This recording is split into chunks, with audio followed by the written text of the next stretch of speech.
अ, एक चीज़ सर मुझे पूछनी थी कि मास्टरबेशन को लेकर के बहुत सारी बातें होती हैं। मैं इंटरनेट पर जब अक्सर देखता हूँ इसको लेकर के, तो अलग-अलग डॉक्टर्स की इसमें अलग-अलग राय हैं। कुछ कहते हैं कि ठीक है, मास्टरबेशन सेफ है, और उसके पीछे वो ये तर्क देते हैं कि ऐसी कोई स्टडी नहीं है जो ये बताती हो कि मास्टरबेशन खराब है। लेकिन फिर जब मैं ढूँढने की कोशिश करता हूँ तो फिर मुझे ये भी कोई स्टडी नहीं मिलती है कि मास्टरबेशन खराब नहीं है। मतलब इसमें अलग-अलग वो चीज़ें बटी हुई है। आपका इस पे क्या टेक है? मेरा इस पे कोई टेक नहीं है। हुँ, मेरा इस पे साइंटिफिक फैक्ट है हुँ, कि आप इंटरनेट पे जितने भी डॉक्टर्स हैं जो मास्टरबेशन को सेफ बता रहे हैं, हाँ, उन्हें बोलिए एक भी ऐसी स्टडी हुँ, वो आपके सामने ला के रखे हुँ, जिसमें साइंटिफिक कम्युनिटी ने या डॉक्टरों के ग्रुप्स ने कभी ये रिसर्च किया हो कि क्रॉनिक मास्टरबेशन वाले लड़कों में हुँ, सब कुछ नॉर्मल रहता है। नहीं बिल्कुल। मिलेगी। मास्टरबेशन अनसेफ नहीं है। हुँ, ये 1960-1970 के दशक में हुँ, मास्टरबेशन की बढ़त हो गई थी और मास्टरबेशन को एक साइकियाट्रिक इलनेस घोषित कर दिया था। हुँ, तो इन बच्चों की साइकियाट्रिक ट्रीटमेंट होनी स्टार्ट हो गई थी। तो उसको रोकने के लिए जो साइकियाट्री सोसाइटीज़ है उन्होंने बोला था कि मास्टरबेशन कभी कभार करना अनसेफ ना नहीं है। हुँ, पर उसको मल्टीविटामिन बना के, प्रोटीन पाउडर बना के कि मास्टरबेशन तो मल्टीविटामिन है, रोज़ लेना ही है, ठीक है? ये एक फॉल्स सेलिंग है, ठीक है? और आप देखेंगे मोस्टली जो इस बात को प्रमोट कर रहे हैं वो गायनेकोलॉजिस्ट्स हैं, हाँ, फीमेल डॉक्टर्स हैं जिनका मेल सेक्सुअल हेल्थ से कोई लेना देना नहीं है, ठीक है? उनके ना तो मेल्स मरीज है, हाँ, ना वो मेल्स का ट्रीटमेंट कर रहे हैं, हुँ, ना उनके मेल्स पेशेंट्स आ रहे हैं। हुँ, जितने भी आपको एंड्रोलॉजिस्ट, सेक्सोलॉजिस्ट, मर्द पुरुषाना रोग के डॉक्टर मिलेंगे, हुँ, वो सबका एक मत आंसर मिलेगा आपको कि yes, masturbation is the number one reason जिसकी वजह से हमारे पास मरीज़ आते हैं बीमारी लेके। हाँ, मास्टरबेशन रेक्टाइल डिस्फंक्शन करती है, मास्टरबेशन टाइमिंग ख़राब करती है, मास्टरबेशन प्लेजर लेने के आनंद की कैपेसिटी ख़त्म करती है, मास्टरबेशन आपके करियर में इंटरफेयर करती है, मास्टरबेशन आपका टेस्टोस्टेरोन लो करती है, मास्टरबेशन आपके स्पर्म काउंट को अफेक्ट करती है। हुँ, तो masturbation once in a while stress relief के लिए, स्पेशली हमारी सोसाइटी में जहाँ पर शादियाँ लेट हो रही है, हुँ, जहाँ पर सेक्सुअल ऊर्जा बहुत ज़्यादा है, तो once in a while okay, ठीक है, it is fine. But masturbation as a multivitamin tonic 21 बार महीने में करना है, हुँ, ऐसा कोई स्टडी ने कभी भी नहीं बोला। बिल्कुल। जो एक स्टडी ये बार बार हार्वर्ड की बात करते हैं वो इजैकुलेशन पे थी। हुँ, वो 50-55 साल के मर्दों में की गई थी। हुँ, वो स्टडी की गई थी उन बुजुर्गों में जो अपनी मैरिटल लाइफ में 21 बार सेक्स कर रहे थे, हुँ, और उनमें पाया गया था कि प्रोस्टेट कैंसर कम मिला। पर कहीं पर भी उस स्टडी में ये मेंशन नहीं है कि वो मास्टरबेशन कर रहे थे 21 बार। पर हर डॉक्टर जो मास्टरबेशन को हेल्दी बता रहा है वो उसी स्टडी को यूज़ कर रहा है और 21 बार इजैकुलेशन को या 21 बार डिस्चार्ज को मास्टरबेशन की फ्रीक्वेंसी बता रहा है। हुँ, जबकि उस स्टडी में कहीं पर भी मास्टरबेशन वर्ड मेंशन ही नहीं हुआ है। अगर मास्टरबेशन इतना ही हेल्दी होता हुँ, तो इतने हमारे पुराने, मतलब मैं मॉडर्न साइंस का डॉक्टर हूँ, बिल्कुल। पर हमें तो पुराने ट्रेडिशनल टेक्स्ट में कहीं मास्टरबेशन नहीं मिलता है। बिल्कुल, का आयुर्वेद भी यही कहता है। कामा सूत्र इतना बड़ा ग्रंथ लिखा गया, अगर कामा सूत्र के टाइम पे मास्टरबेशन कॉमन था तो वत्स्यायन मेंशन करते उसको। बिल्कुल। पूरे ग्रंथ में मास्टरबेशन वर्ड ही मेंशन नहीं है, हुँ, ठीक है? ना किसी ग्रंथों में मेंशन है, ना किसी वेदों में मेंशन है, सेल्फ स्टिमुलेशन कहीं मेंशन नहीं है, ना हमारे किसी मंदिरों में फोटो है, ना हमारे किसी, मतलब कहीं तो हो। बिल्कुल। सिर्फ 1920s के बाद विक्टोरियन एरा में जब ये पोर्नोग्राफी स्टार्ट हुई, हुँ, जब ये विजुअल पोर्नोग्राफी स्टार्ट हुई, जब ये लेडीज़ के कपड़े उतरने स्टार्ट हुए, जब ये बिकिनीज फैशन में आई, तभी से मास्टरबेशन आपको मिलेगा। हुँ, सिर्फ 70 80 ईयर्स का ये एक डेवलपमेंट है, हुँ, और उस डेवलपमेंट को अब उस लेवल पे आ गया कि हम उस डेवलपमेंट को प्रायोरिटी दे रहे हैं सेक्स के ऊपर। मतलब आज हम लड़कों को सिखा रहे हैं कि आप सेक्स मत करिए, आप अपनी बॉडी में एनर्जी मत रखिए, आप अपनी आपको शादी के लिए तैयार मत करिए, आप अपनी बॉडी को हेल्दी मत रखिए, आप 21 बार मास्टरबेशन करिए, हुँ, आप पॉर्न देखिए, मास्टरबेशन करिए, सिगरेट पीजिए, शराब पीजिए। तो हम अपने हमारे समाज का पतन खुद ही कर रहे हैं, बिल्कुल। ठीक है? तो ये तो किसी भी एविडेंस में आपको, मुझे जो डॉक्टर बोल रहा है कि मास्टरबेशन हेल्दी है, हुँ, एक भी सिंगल स्टडी दिखा दे इसमें मास्टरबेशन हेल्दी है, नहीं है। बिल्कुल।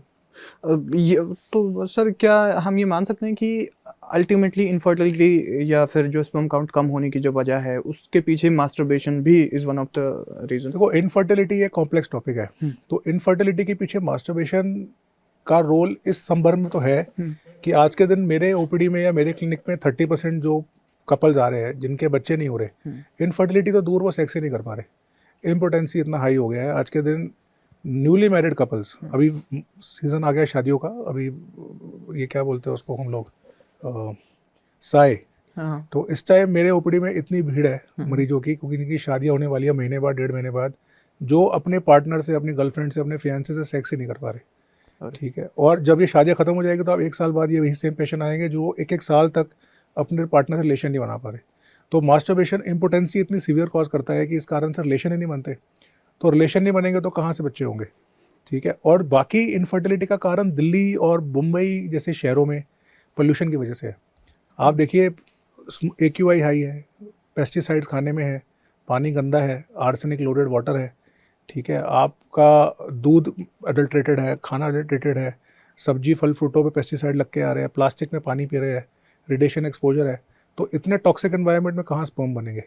स्पर्म बनने के लिए चाहिए एकदम क्लीन, क्योंकि sperm requires the cleanest body. आपका खान पान साफ़ हो, आपकी साफ़ हवा पानी साफ़ हो, आपकी डाइट लाइफस्टाइल साफ़ हो, तब आपके अच्छे स्पर्म बनेंगे। इतने ख़राब माहौल में रह के तो किसी के स्पर्म नहीं बनेंगे।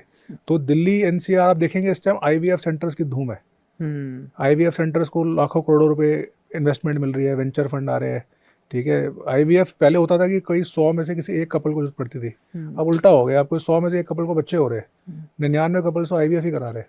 क्योंकि शादियाँ लेट कर रहे हैं, 30-35 साल में शादी हो रही है, उस टाइम तक स्पर्म नहीं काम करते हैं, उस टाइम तक उम्र भी ढल जाती है, फिर वाइफ की एज बढ़ जाती है, उसके बाद फिर ये जो माहौल में हम रह रहे हैं वो माहौल की टॉक्सिसिटी इतनी है। तो जितने पेशेंट आ रहे हैं आजकल सबके sperm count less than normal है। बल्कि ये हालात हो गए कि पहले हम नॉर्मल स्पर्म काउंट बोलते थे 50 मिलियन एंड अबव, और WHO ने उसको 15 मिलियन कर दिया है, क्योंकि 15 मापदंड लो कर दिया कि एटलीस्ट नॉर्मल किसको बोले, बिल्कुल, वरना तो 90% लोग ही नॉर्मल में आ जाएंगे।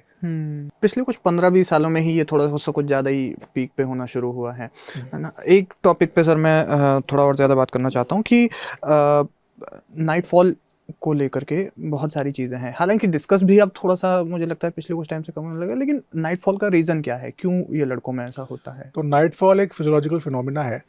जैसे शरीर अपने आप को साफ करता है मल से, मूत्र से, उसी तरह शरीर अपने आप को ओल्ड सीमन से भी साफ करता है। ओके। तो अगर आप मास्टरबेशन नहीं कर रहे हैं, अगर आप हेल्दी है, आपके अंदर हेल्दी टेस्टोस्टेरोन बन रहा है, तो आपके अंदर एक मात्रा में सीमन बनेगा। और नॉर्मली जब आप सोते हैं रात को, REM स्लीप में आपको ड्रीम्स आते हैं, टेस्टोस्टेरोन लेवल हाई है, तो नॉक्टर्नल इरेक्शंस होते हैं। किसी भी आदमी में नींद के समय रात भर में 3 से 4 बार इरेक्शन आता है जाता है, इरेक्शन आता है जाता है, जो हेल्दी होता है, ठीक है। तो नॉक्टर्नल इरेक्शंस एक नॉर्मल आदमी का, जैसे नॉक्टर्नल इरेक्शंस, मॉर्निंग इरेक्शंस और नाइटफॉल रिलेटेड है। तो अगर आपका टेस्टोस्टेरोन लेवल पीक पे है, आपकी हेल्थ अच्छी है, ब्लड सप्लाई अच्छा है, तो आपको 3 से 4 बार इरेक्शंस रात को आएंगे। जब भी REM स्लीप में आपको कोई भी ऐसी चीज़ दिमाग में चलती है जो सेक्सुअल हो, और उस दौरान अगर आपका 7 या 10 दिन के अंदर सेक्स नहीं हुआ है या आपने मास्टरबेशन नहीं किया है, तो बॉडी अपने आप इजैक्यूलेट करके पुराने सीमन को निकाल देती है। तो नाइटफॉल एक मात्रा में नॉर्मल है, फिजियोलॉजिकल है, बीमारी नहीं है, ठीक है। तो अगर किसी व्यक्ति को 4 से 5 बार महीने में नाइटफॉल होता है, तो it is actually a sign कि वो हेल्दी है, कि उसके अंदर semen quantity, testosterone levels healthy बन रहे हैं। पर नाइटफॉल बहुत ज़्यादा हो रहा है, बहुत अधिक हो रहा है, डेली हो रहा है। नाइटफॉल की वजह से नींद डिस्टर्ब हो रही है, नाइटफॉल की वजह से जलन इन्फेक्शन रहती है, नाइटफॉल की वजह से मरीज़ वीक फील कर रहा है, या नाइटफॉल की वजह से वो अपनी पढ़ाई में कंसंट्रेट नहीं कर पा रहा, तो उन कंडीशन में हम कुछ एक्सरसाइजेस से, जैसे कीगल एक्सरसाइजेस है और कुछ मेडिकेशन से उस नाइटफॉल की मात्रा को कुछ समय के लिए कम कर सकते हैं, जब तक कि वो या तो मैरिड ना हो जाए, या वो अपने करियर का जो भी गोल है पूरा ना कर ले, या उसकी जो मेंटल एंजाइटी है वो कम ना हो जाए। तो अगर मान लीजिए किसी को नाइटफॉल नहीं भी हो रहा है, जैसे आपने बताया कि वो अब कोई नुकसान नहीं है उस चीज़ के, लेकिन अगर मान लीजिए किसी को बिल्कुल ही नहीं हो रहा है, तो क्या इसमें कोई यस, तो नाइटफॉल अगर कोई आदमी है जो सेक्सुअली एक्टिव भी नहीं है और मास्टरबेशन भी नहीं कर रहा है, और उसको नाइटफॉल नहीं हो रहा है, तो वो भी बीमारी है। तो किसी भी हेल्दी व्यक्ति को जो सेक्सुअली एक्टिव नहीं है, तो उसको एटलीस्ट हफ्ते में 5 से 6 बार मॉर्निंग इरेक्शंस, मतलब सुबह लिंग का टाइट होना नींद खुलते समय, और एटलीस्ट महीने में या हफ्ते में एक बार, महीने में 3 से 4 बार नाइटफॉल होना एक नॉर्मल प्रक्रिया है। जो अगर उससे कम हो रहा है तो डेफिनेटली उसका अपने टेस्टोस्टेरोन लेवल चेक कराने की ज़रूरत है। बिल्कुल। एक चीज़ सर मैं पूछना चाहता हूँ, क्योंकि इंटरनेट पर आजकल जैसे जैसे यूट्यूब का या फिर सोशल मीडिया तेज़ी से बढ़े हैं, और जैसा आपने बताया कि इंटरनेट भी सस्ता है ही इंडिया में, सेक्सोलॉजिस्ट नाम की कोई टर्म होती है? क्योंकि जब भी आप देखिए ना, आप किसी हाईवे पर आप गुजरिए तो फिर कुछ ना कुछ वहाँ पर गुप्त रोग विशेषज्ञ और ये सब चीज़ों के आपको मिल जाएंगे, राइट? और उसके अलावा इंटरनेट पर भी दुनिया भर के भरे पड़े हैं जो दावा करते हैं कि ओके दे आर, मतलब वो सेक्सुअल हेल्थ एक्सपर्ट हैं या फिर वो ये सब चीज़ें कर सकते हैं। तो मान लीजिए कि अगर, पहले तो मेरा सवाल यही कि क्या सेक्सोलॉजिस्ट एक्चुअली कोई टर्म होती है? देखो, सेक्सोलॉजिस्ट एक टर्म तो होती है, और वो हमारे इंडिया में बहुत हाईली मिसयूज टर्म है। तो सेक्सोलॉजिस्ट मतलब ऐसा साइंटिस्ट या ऐसा कोई डॉक्टर जो सेक्स समस्याओं का समाधान करता हो। पर हमारे देश में कोई रेगुलेशन नहीं है, तो कोई कुछ भी कर सकता है। तो हमारे देश में अगर आप कार्डियोलॉजिस्ट से समझे, हाँ। तो कार्डियोलॉजिस्ट मतलब कि किसी लड़के ने एमबीबीएस किया हो, फिर एमडी किया हो, फिर डीएम किया हो कार्डियो में, उसके बाद वो हार्ट विशेषज्ञ बनता है। पर हमारे देश में तो कोई डॉक्टर ना भी हो तो भी अपने आगे नाम के आगे कार्डियोलॉजिस्ट लगा लेता है, उसको रोकने वाला कोई नहीं है, क्योंकि जो एमसीआई है, मेडिकल काउंसिल ऑफ इंडिया है, वो सिर्फ डॉक्टर को रेगुलेट करती है। तो एज अ डॉक्टर मैं एमसीआई रजिस्टर्ड हूँ, मैं एमबीबीएस हूँ, मैं एमएस हूँ, मैंने एमसीएच किया है, फिर मैंने उसके बाद 7 साल फेलोशिप्स करी है मेंस हेल्थ में। तो मुझे अपनी डिग्रीज को पूरा रखना है, क्योंकि मैं एमसीआई रजिस्टर्ड हूँ, दिल्ली मेडिकल काउंसिल रजिस्टर्ड हूँ।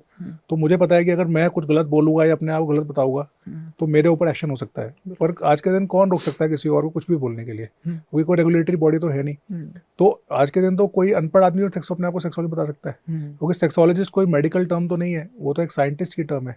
पर अगर आप जेन्युइनली, आप पूरे देश में ये एक मैसेज है, अगर आपको मेंस हेल्थ की प्रॉब्लम है, मर्दाना रोगों की प्रॉब्लम है, चाहे वो अर्ली डिस्चार्ज की हो, चाहे वो इरेक्टाइल डिसफंक्शन की हो, चाहे वो मेल इनफर्टिलिटी की हो, चाहे वो लो हार्मोन की हो, चाहे वो टेस्टिकुलर प्रॉब्लम्स हो, तो आपको जाना है एक एंड्रोलॉजिस्ट के पास। तो एंड्रोलॉजिस्ट जो है वो एक मेडिकल टर्म होती है। एंड्रोलॉजिस्ट वो डॉक्टर होते हैं जिन्होंने अपनी एमबीबीएस, एमएस, एमसीएच मतलब 11 साल पढ़ाई के बाद 3 साल एंड्रोलॉजी या मेंस हेल्थ में एक्सेसिव फेलोशिप करी हो।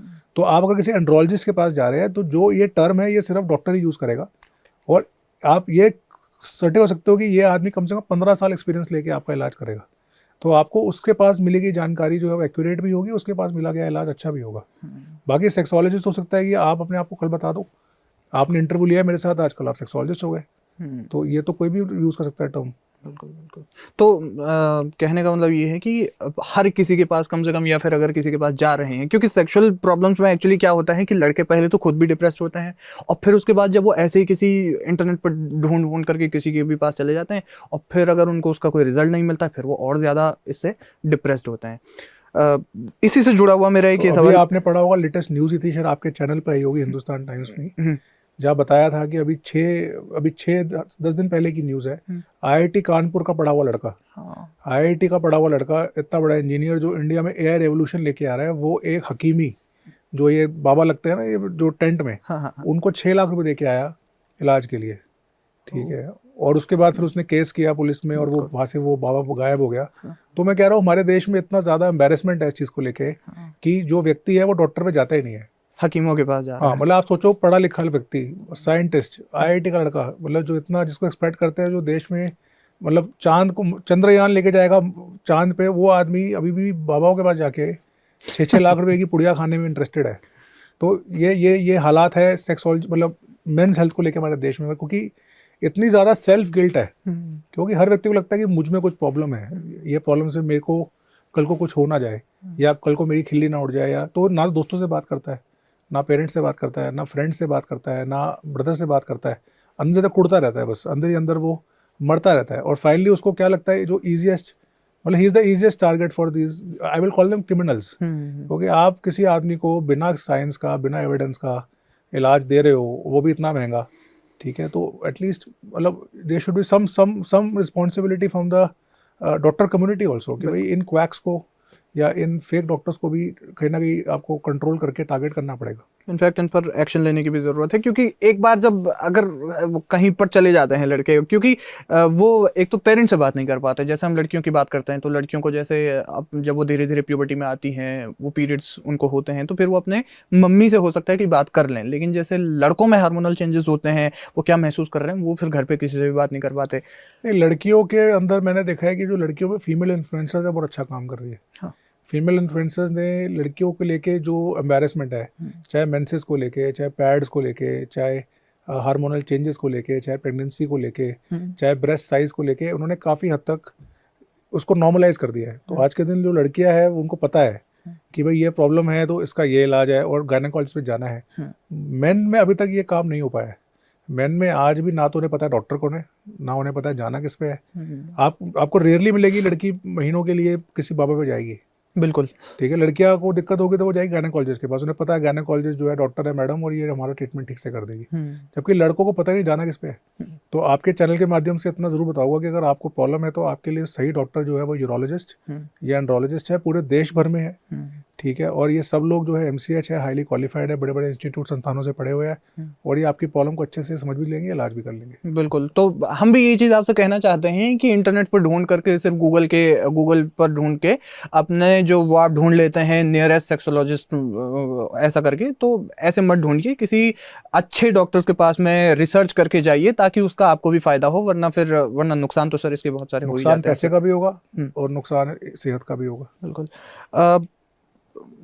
सर मर्दाना कमजोरी को लेकर के बहुत सारी बातें होती हैं, है ना। ऐसी बहुत सारी दवाइयाँ हैं जो ये मतलब जो अपना खूब ऐड चलाती हैं। इनफैक्ट इंटरनेट पर तो जब आप सोशल मीडिया स्क्रॉल करते हैं वहाँ भी बहुत सारी चीज़ें होती हैं, और ऐड का भी ज़बरदस्त तरीके से कि छोटी इंद्रिय निराशियों और मर्दाना कमजोरी को दूर करें इस तरीके से। क्या ये जो दवाइयाँ होती हैं ये सेफ़ होती हैं? आप खुद समझिए कि जब आपको कारण ही नहीं पता और ना बीमारी पता, और दवाई कैसे काम करेगी। मर्दाना कमजोरी एक बहुत ही जेनरिक सा वर्ड है। कमजोरी मतलब क्या? क्या टाइमिंग में दिक्कत है, क्या इरेक्शन में दिक्कत है, क्या साइज कंसर्न्स है, क्या इनफर्टिलिटी है, क्या हार्मोन डाउन है। ये 5 कंडीशन अलग अलग है। तो इन 5 कंडीशन का पहले डायग्नोसिस बनाना जरूरी है। देखिए मेडिकल साइंस क्या कहती है, पहले आप बीमारी पकड़ो फिर उसका इलाज करो। ये जो नब्जी इलाज है, नब्जी इलाज मतलब कि आप सिर्फ हाथ की नब्ज पकड़ रहे हैं और उससे आप बता रहे हैं कि प्रॉब्लम क्या है। ये नब्जी इलाज से आगे बढ़ गई है साइंस।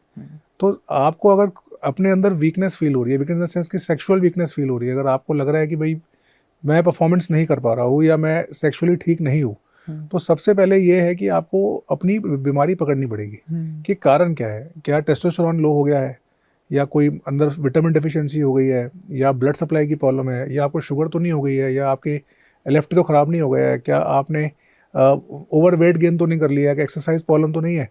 अब आप समझिए कि एक ऑनलाइन सब चीज़ों की एक कॉमन दवाई बना के दे रहे हैं, तो मैं तो चाह रहा हूँ कि ये जो ऑनलाइन वाले हैं ये कैंसर का इलाज भी कर दे। ठीक है, कैंसर के लिए क्यों ये डॉक्टर भी भेजते हैं? ऐसी तो बढ़िया दवाई ऐसी भी होगी, जब कोई दवाई इतनी स्ट्रांग है कि वो मर्दाना कमजोरी ठीक कर सकती है बिना डायग्नोसिस बनाए, तो ऐसे बहुत बीमारियां और है। अंधापन है, चश्मा उतार लो, हाइट बढ़ा लो। आप देखो ये जो टोटके हैं ये आपको वही मिलेंगे जहाँ पर कंसर्न एरिया ज़्यादा है। फॉर एग्जाम्पल चश्मा उतरवाने का टोटका मिल जाएगा, हाइट बढ़ाने का टोटका मिल जाएगा। तो ये टोटके है, ये इलाज नहीं है। और आदमी की एक फितरत होती है ईजी इलाज, कि जी सब कुछ कवर हो जाएगा, जी एक ही दवाई खानी है। ठीक है, तो फर्स्ट थिंग इज़ कि जो डॉक्टर आपको बिना डायग्नोसिस बताए, बिना आपकी जांच किए, बिना आपकी बीमारी पकड़े आपको इलाज, सबसे पहले तो वही एक थोड़ा रेड फ्लैग है कि इलाज कैसे होगा। ठीक है, तो I think this is just pure gimmick and marketing, और घुमा फिरा के उन सब की दवाइयों का कॉम्बिनेशन सेम ही है।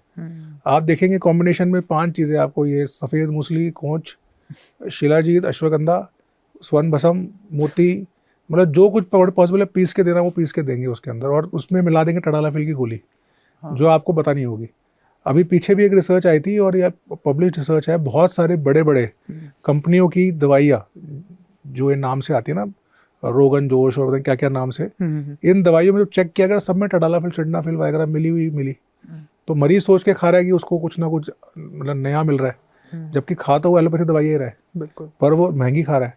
जो वैगरा की गोली बाहर मिलती है 20 रुपये में, आप उस गोली को पिसवा के खा रहे हो 2000 रुपये में, तो अपना पैसे खराब कर रहे हो और तो कुछ नहीं कर रहे।